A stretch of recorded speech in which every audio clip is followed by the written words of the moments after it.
UConn, Michigan, with a title on the line. Roddy Gale Jr. flying out of nowhere. The lead favors Michigan. He got it.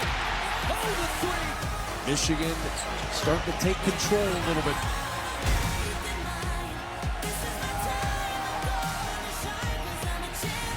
Michigan, the 2026 men's basketball national champions.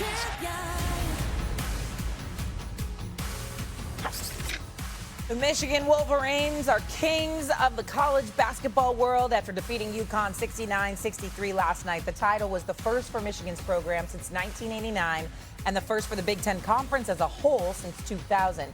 Michigan coach Dusty May joined our show earlier and talked about what was the key to Michigan's title run.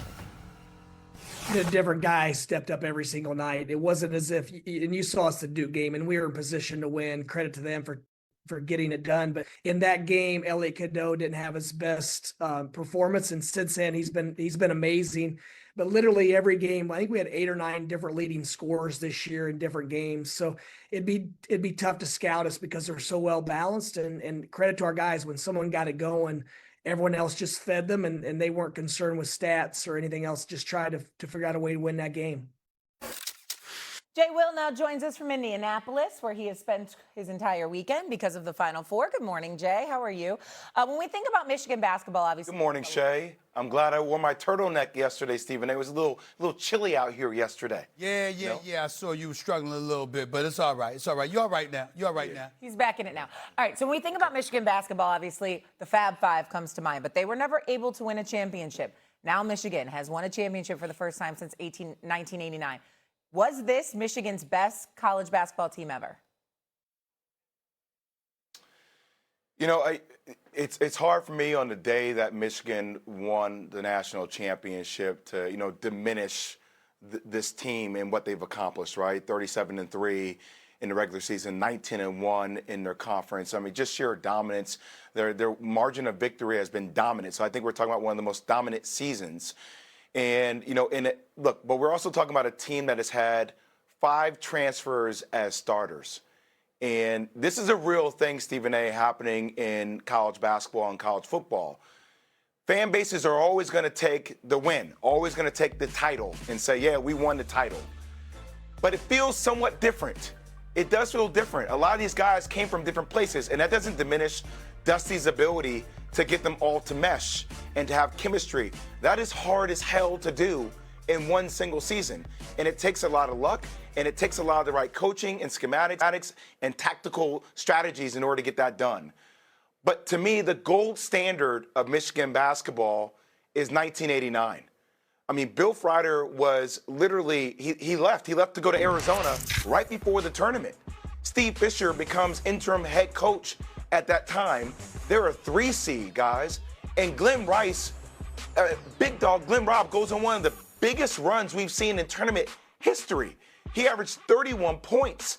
They had a close game to Xavier in the first round, barely got by that. They beat 2 seed North Carolina. They had one of the most dominant runs, and each game mattered so much. So for me, for that to be the first time Michigan basketball won a national championship in that measure, where to this day, you look at big dog Glenn Robb, like Michigan basketball. Now look, people are going to say Elliot Cadeau, fine. You're like, where did North Carolina here? You're going to say Yaxel Lindenberg. Yeah, he's one of theirs, but UAB, where was he at? Adai Mera, where was he at? But big dog Glenn Robb, like that's Michigan basketball. So for me, 1989, still the best ever, still the gold standard.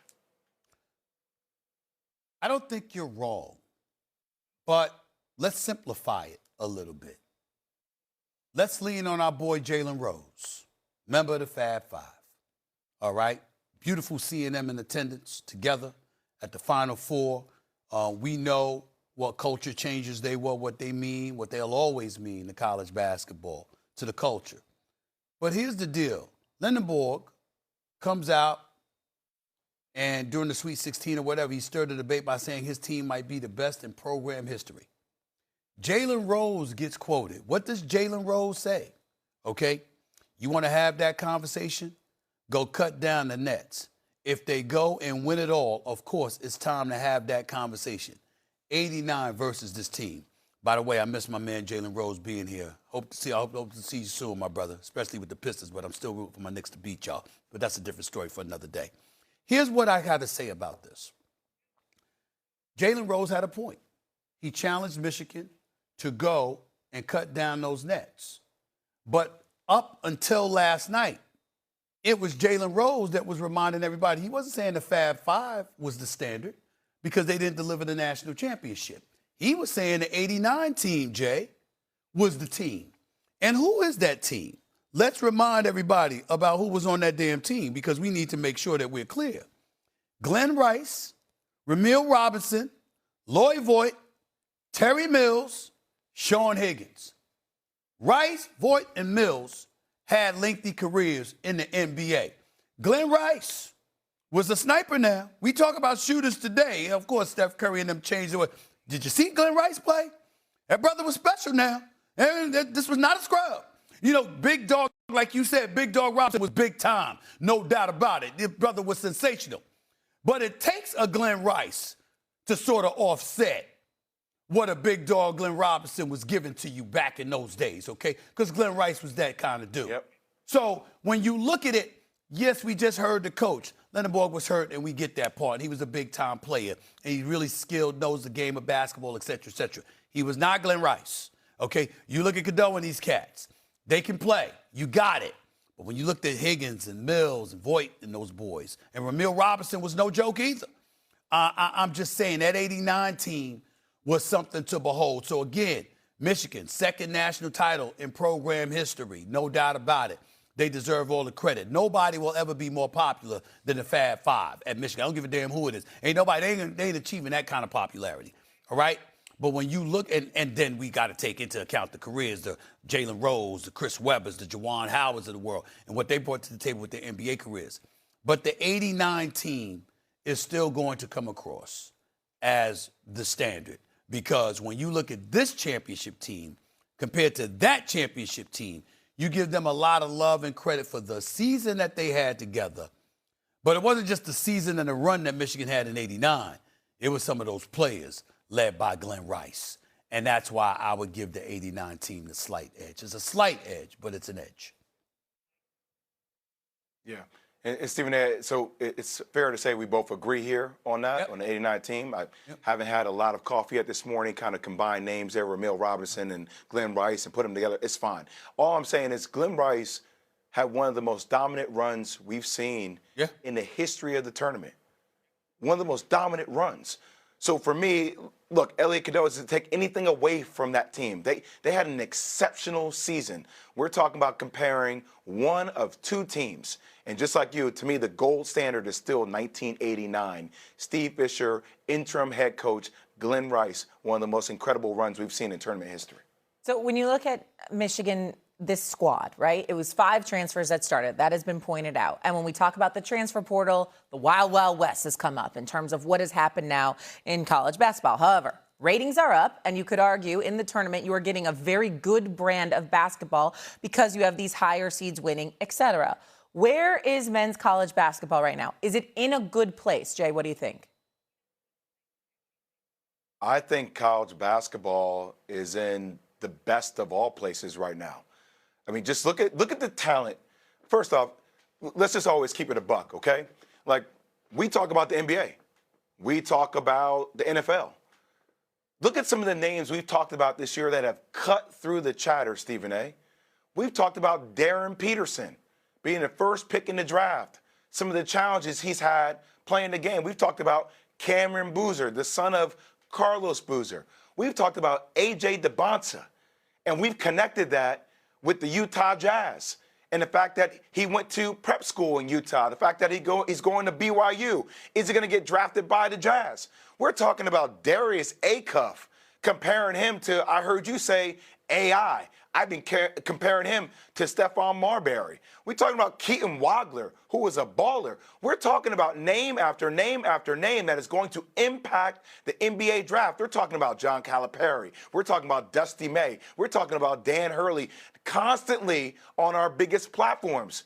We're talking about Duke losing. All this to me says that there's a reason why we're having a record-set number as it relates to college basketball. Yes, there are things that still need to be fine-tuned. Yes, I still believe we need a salary cap. Yes, I still believe we need contracts. But still, from a talent perspective, the game has not been in a better place than what it is right now in this time and age. I'm not sure I agree with that. I think that I'm all about players getting their money. And the NIL is not the biggest issue with me. It's that transfer portal that concerns me because you don't have to sit out. I don't think that you should be able to go from one program to the next immediately. I don't think it should resemble pro sports in that regard. There is compensation that these players deserve to have. One would argue it should be the system that's in place. Others would argue that you need some kind of collective bargaining agreement. Others would argue that you need government intervention, like President Trump issued last week in signing the second executive order about, saving college sports and all of this other stuff. They can say what they want, but at the end of the day, something has to be done in that regard. Just because we're talking about cats during the NCAA tournament, knowing how March Madness magnetized this nation, Jay, doesn't mean that college sports is in a great place because we've been talking about these guys. This is what we do every March. You know, the names that stand out. Now, there's some big-time names, DeBonza, Darius Acuff Jr., Darren Peterson, Cameron Boozer, Caleb Wilson, Flemings at Houston. I mean, I'm getting all of that, right? And I understand it. And I'm not saying by any stretch of the imagination that it's in a bad place. I just don't view it as good as Jay does as of yet. I do think there needs to be some getting your house in order per se. And I don't know the answer to this question, but I'm going to ask you, Jay, because you're more than qualified. I don't know if you see Jay on his social media stuff or something. I mean, listen, it's an education. You know, I said, I called my financial advisor. I said, come here, I need you to watch this. I need you to watch more of this. You understand what I'm saying? Look at this man, Jay Williams, dropping this knowledge right here. Look at what he's doing, all right? I want to ask, Jay, your thoughts about the executive order issued by the president regarding saving college sports and whatever changes they're talking about making with name, image, likeness, the transfer portal. Those are all things they're trying to impact. Do you think that's a good thing for college sports moving forward? Or do you think that should be shoved aside and all we need is what my guy Charlie Grantham, the former executive director of the NBA Players Association, who now runs the sports business school at Seton Hall, says repeatedly that it should be collective bargaining negotiations as opposed to government intervention. Where do you side with all of that, Jay? I'm asking. I'm not debating. I'm asking because I want to know what your thoughts are. No, yeah. I say, I always side with Uncle Charlie here on this one. I think he's an absolute genius. Number one, the fact that coaches can have representation but players can't is absurd. Right. Number two, we always act like college sports, like we have to reinvent the wheel. The NBA and the NFL have already invented the wheel. It's called having a CBA. In this way, there are rules and regulations and guardrails in place. It's called having a salary cap. And so you can't just outspend your opponent year after year after year. We had this whole conversation on College Game Day about tampering. The fact that, if you're North Carolina, you're trying to talk to Dusty May while Dusty May is actually trying to participate to win a national championship, right? So once again, rules and regulations that are in place due to a CBA. I'll give you another one, Stephen A. You talk about free agency. As of right now, there are already 2,000 names in the portal. 2,000 names. So you talk about sitting out. How about this? How about we have transfer fees? When you think about fee for soccer, right, they have transfer fees. So if I'm at Duke and I'm a player at Duke and you want me at Arkansas and you want to buy me out, great, pay my school a fee. Like, there are ways that we can actually operationalize this and institutionalize it. It's not rocket science. But for some reason, the NCAA doesn't want to let go of the chokehold that they have on this industry. And the examples of how we run a business are already set. The pro leagues have already done this. This is pro sports. And it's okay for us to say that. We just have to act accordingly. Yeah, the NCAA is usually not on the same level as some of us are when it comes to business models or the way things need to be run. I think that has been apparent. Jay and Charlie are essentially talking about the formula is in place. Right. You don't have to mirror it identically, but the formula is there. Let's not make it rocket science. Right. Because do we really, really want the government involved? Do we really, really want that on this level?